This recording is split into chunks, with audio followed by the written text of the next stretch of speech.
Dağlara çıktım ki dağlar alacak. Geliyor karşımdan kanlı salacak.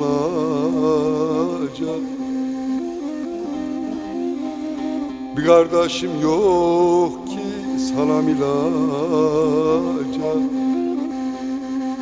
Vuruldum dalgalarıma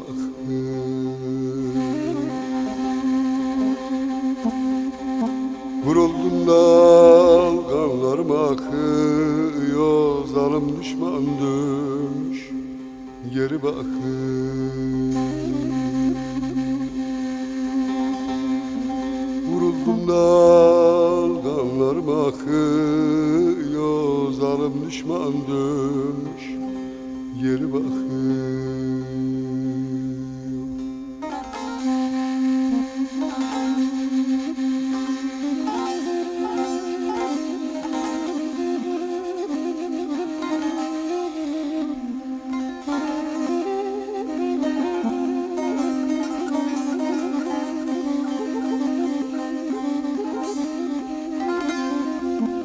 Yarım gümenliydi oğlum olacak.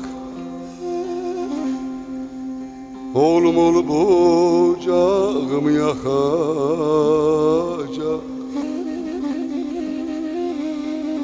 Bir dul karı nasıl kanım soracak. Kanım soranlar tarlamı sar.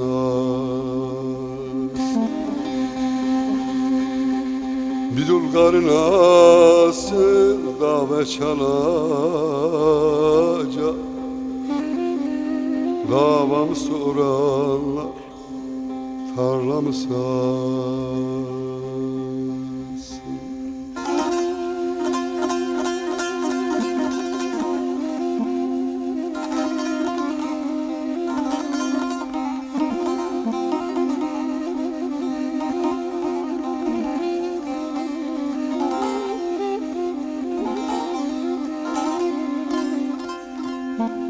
Taştanmış şu dünyanın yapısı.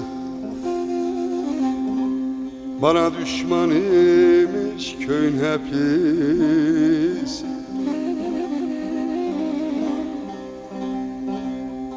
Söyleyin dayıma muradını alsın.